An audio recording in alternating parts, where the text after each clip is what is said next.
students. Today our topic of discussion is chi-square test. chi-square test of significance है कि जो भी इससे पहले हमने एसोसिएशन ऑफ एट्रीब्यूट्स पढ़ा उसकी सिग्निफिकेंस को जानने के लिए टेस्ट किया जाता है कि दो एट्रीब्यूट्स के बीच में एसोसिएशन है या वो इंडिपेंडेंट है। काई स्क्वायर टेस्ट की जब हम बात करते हैं तो इससे हमको ये पता चल जाता है कि एक विशिष्ट क्षेत्र में जो भी हमारी ऑब्जर्व्ड फ्रीक्वेंसी है और जो हमारी एक्सपेक्टेड फ्रीक्वेंसी है उनका अंतर जो है वो केवल एक चांस के कारण है या हमारी जो भी नल हाइपोथेसिस है उसके गलत होने के कारण है। तो काई स्क्वायर टेस्ट का उपयोग किसी भी स्टैटिस्टिकल कॉन्सेप्ट को टेस्ट करने के लिए किया जाता है। तो यहाँ पर हम काई स्क्वायर कैलकुलेट करने के लिए कुछ स्टेप बाय स्टेप चलेंगे तो ये आपको समझने में बहुत ही आसान होगा। chi-square test first it was developed by Carl Pearson in 1990। 1990 में कार्ल पियर्सन ने इसको विकसित किया, इसको यूज़ किया और इसका जो प्रोसीजर है, इसकी जो वर्किंग है वो किस तरह से होती है कि सबसे पहले हम नल हाइपोथेसिस लेते हैं। नल हाइपोथेसिस का मतलब है शून्य परिकल्पना।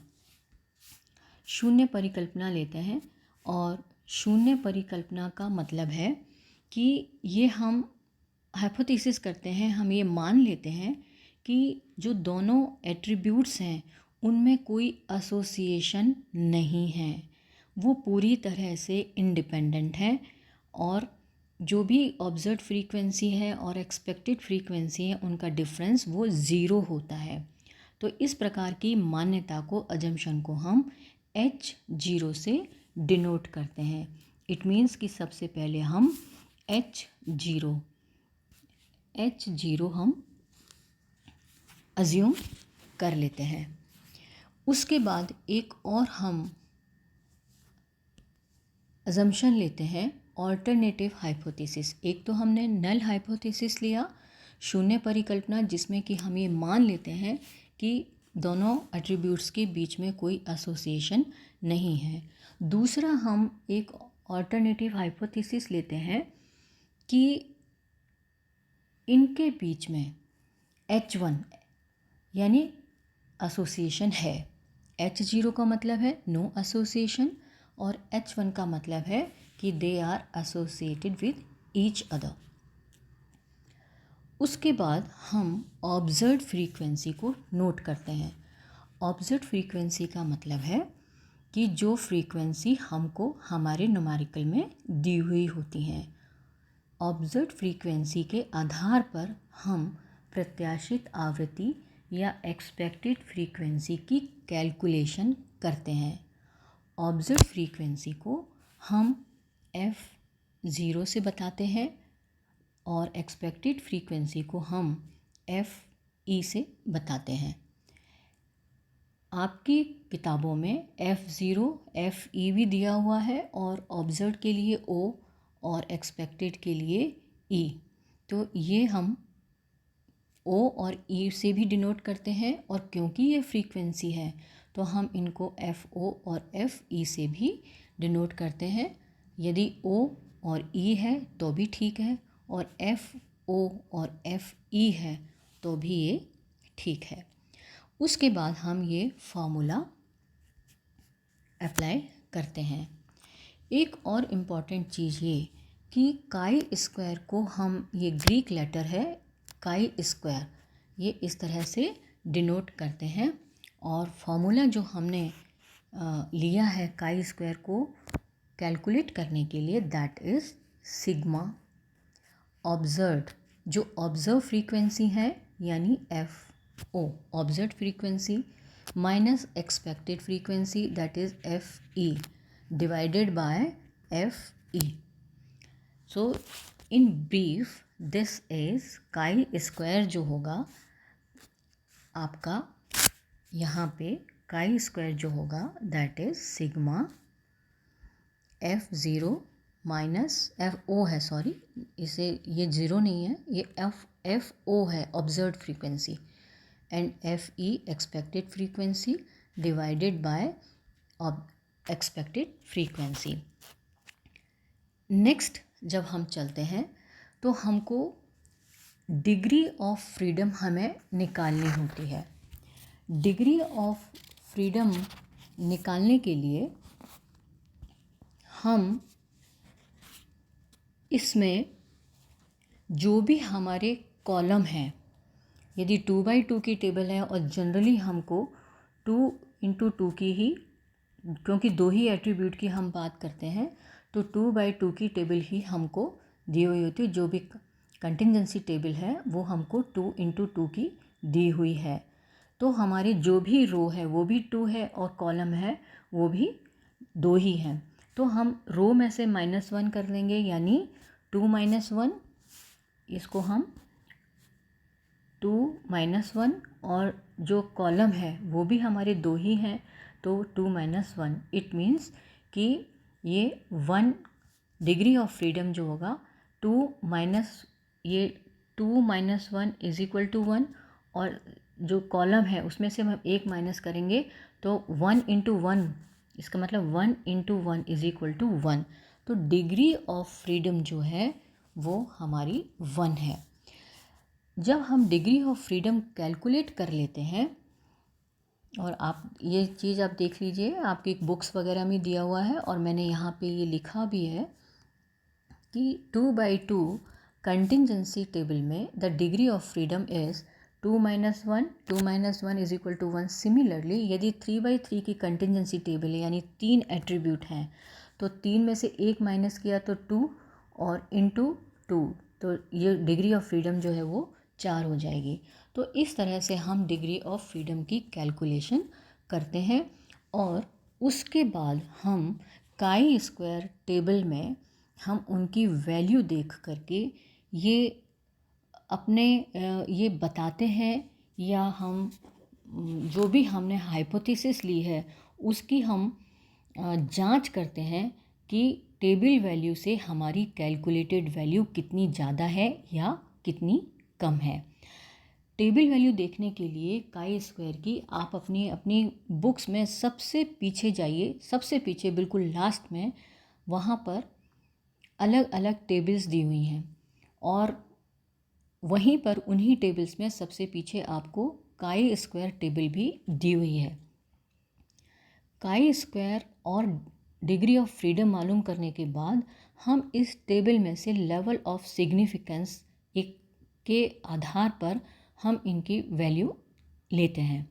जनरली होता क्या है कि काई स्क्वायर टेबल में विभिन्न जो डिग्री ऑफ फ्रीडम है, मान लीजिए हमारा 1 है, तो उसके आधार पर अलग अलग जो भी सिग्निफिकेंस लेवल दिए हुए होते हैं, और अधिकतर हम जैसे मान लीजिए 1 डिग्री ऑफ फ्रीडम का हम 5% लेवल ऑफ सिग्निफिकेंस पर हम मूल्य देखते हैं। तो आप बच्चों अपनी किताब में देखिए कि वो 3.841 है।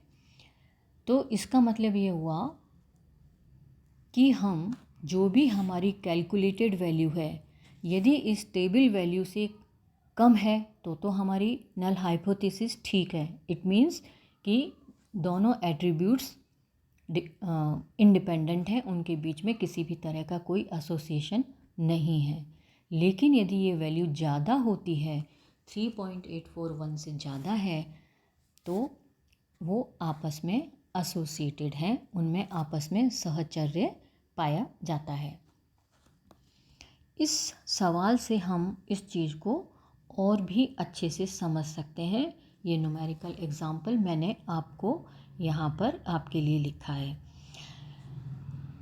जो सवाल है, test the effectiveness of vaccination in preventing the attack from smallpox. यानी वैक्सीनेशन जो स्मॉल पॉक्स की होती है वो कितनी इफ़ेक्टिव है स्मॉल पॉक्स के रोकने में, स्मॉल पॉक्स को, चेचक को रोकने में टीका जो है वो कितना इफ़ेक्टिव है। यहाँ पर जैसे हमने एसोसिएशन ऑफ एट्रीब्यूट्स में लिखा था, दिस इज़ कैपिटल ए और ये बी है, यानी जब गुणों की उपस्थिति है वो कैपिटल लेटर्स में और गुण अनुपस्थित हैं तो वो स्मॉल लेटर्स में। अटैक्ड ए, नॉट अटैक्ड ये स्मॉल ए। इसी तरह से वैक्सीनेटेड कैपिटल बी और नॉट वैक्सीनेटेड स्मॉल बी, और नॉट अटैक्ड ये आपका आ गया। यहाँ पर हमने इन दोनों को जोड़ लेंगे तो ये हमको यहाँ पे कैपिटल बी मिल जाएगा, ये स्मॉल बी मिल जाएगा, इनको ऐड करेंगे तो हमको कैपिटल एन मिल जाएगा। इसी तरह से हम इनको ऐड करेंगे तो हमको कैपिटल ए मिल जाएगा, इनको ऐड करेंगे तो हमको स्मॉल ए मिल जाएगा। और बच्चों, जैसा कि पहले भी हमने एसोसिएशन ऑफ एट्रीब्यूट्स में देखा था, this is A B, this is small A capital B यानी not attacked but vaccinated, this is A और small B attacked but not vaccinated, और ये ए और B not attacked and not vaccinated. तो इस तरह से हम ये चारों फ्रीक्वेंसी हमको दी हुई हैं और इस तरह से हम उनको अलग अलग कॉलम में लिख लेंगे। ये जो फ्रीक्वेंसी हमको दी हुई है, जो हमको गिवन है, ये ऑब्जर्व फ्रीक्वेंसी कहलाती हैं। ये हमको ऑलरेडी दी हुई हैं, ये ऑब्जर्व फ्रीक्वेंसी है, और इन ऑब्जर्व फ्रीक्वेंसी के आधार पर हम एक्सपेक्टेड फ्रीक्वेंसी की कैलकुलेशन करते हैं। और आप देखिए एक्सपेक्टेड फ्रीक्वेंसी की कैलकुलेशन हम कैसे करते हैं। टोटल जो एन है वो रिमेन्स सेम, ये सेम है, कैपिटल ए सेम है, स्मॉल ए सेम है, ये सेम है, जोड़ सेम है। लेकिन आप देखेंगे कि यहाँ की जो फ्रीक्वेंसी है अंदर के कॉलम की रोज़ की, ये चेंज है, यानी हमने जब कैलकुलेट की तो ये थोड़ा सा डिफरेंस यहाँ पाया। इससे पहले हमने ये मान्यता ली है कि H0 यानी इन दोनों के बीच में किसी भी तरह का कोई एसोसिएशन नहीं है। अब देखिए, अब हम इन ऑब्जर्व फ्रीक्वेंसी के आधार पर हम अपनी एक्सपेक्टेड फ्रीक्वेंसी लिखते हैं। अब ए बी है, जैसे ये ए बी है तो यहाँ पर ए बी 31 है, तो हम यहाँ पे कैसे लिखेंगे? ए बी निकालने के लिए ए इंटू बी, ए इंटू बी मतलब ए कितना है हमारा, ए, दिस इज़ ए 216, तो 216 इंटू बी कैपिटल बी कितना है, this is 500 divided by N is 2000। जब हम इसको सॉल्व करते हैं तो हमको 54 मिल जाएगा। इट मीन्स कि जो कैलकुलेटेड ए बी है वो 54 है, तो हम ए बी की जगह 54 लिख देंगे, ये हमारी कैलकुलेटेड वैल्यू है। इसी तरह से हम ये सारी इनके आधार पर, यदि देखिए स्मॉल ए और कैपिटल बी हमको निकालना है, एक बार जब हमको ये वैल्यू निकाल लेते हैं हम, तो हम आसानी से सारी वैल्यूज़ प्लस माइनस करके निकाल सकते हैं। यानी 54 निकाल लिया तो अब हम 500 में से 54 माइनस कर देंगे तो हमको ये वाली वैल्यू मिल जाएगी। जब ये मिल जाएगी तो हम 1784 में से 446 माइनस करेंगे तो हमको ये वैल्यू मिल जाएगी। तो इस तरह से हम माइनस करके बाकी की वैल्यूज़ कैलकुलेट कर लेंगे। एक बार कैलकुलेट करने के बाद अब हम ये जो हमको F0 और FE हम कैलकुलेट करेंगे। अब देखिए यहाँ पर हम कैसे कैलकुलेट कर रहे हैं। यहाँ पे हमने एक टेबल फॉर्म में इन सबको रख लिया। ये फ्रीक्वेंसी है हमारी A B, small A B, capital A, small B और दोनों स्मॉल ए बी। हमने F0 कितना है हमारा ऑब्जर्व फ्रीक्वेंसी, ए बी का ऑब्जर्व फ्रीक्वेंसी कितनी है 31, तो हमने 31 यहाँ पे लिख दिया। एक्सपेक्टेड फ्रीक्वेंसी ए बी की कितनी है 54, हमने यहाँ पे 54 लिख दिया। नेक्स्ट कॉलम है F0 माइनस एफ ई। अब जो F0 माइनस एफ बी ये माइनस कर देंगे, यानी 31 माइनस 54, तो 31 छोटा है 54 बड़ा है, माइनस के 23।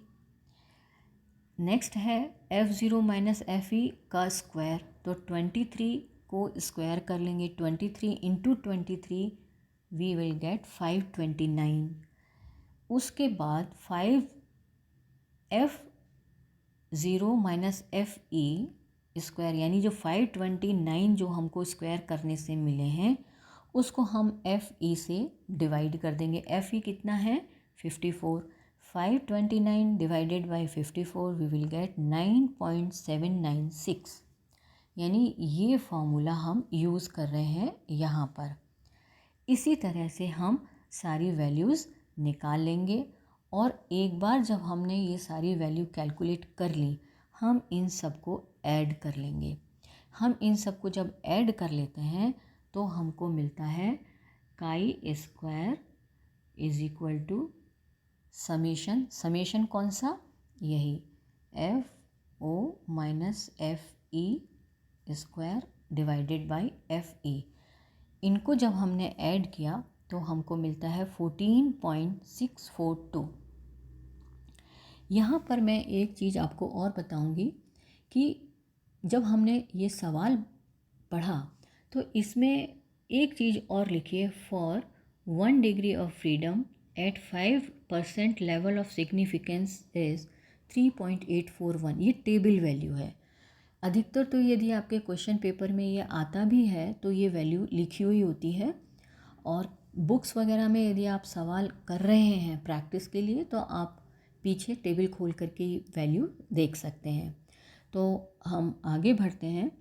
अब क्योंकि 5% लेवल पे टेबल वैल्यू 3.841 है, अब 3.842 जो है और कैलकुलेटेड वैल्यू है हमारी 14.642, और ये हमको क्लियरली दिख रहा है कि 14.642 इज़ मोर देन 3.842, यानी टेबल वैल्यू से हमारी कैलकुलेटेड वैल्यू ज़्यादा है। इसका मतलब है कि जो नल हाइपोथेसिस हमने ली थी वो हमारी गलत साबित हो जाती है। इट मीन्स कि देयर इज़ नो एसोसिएशन।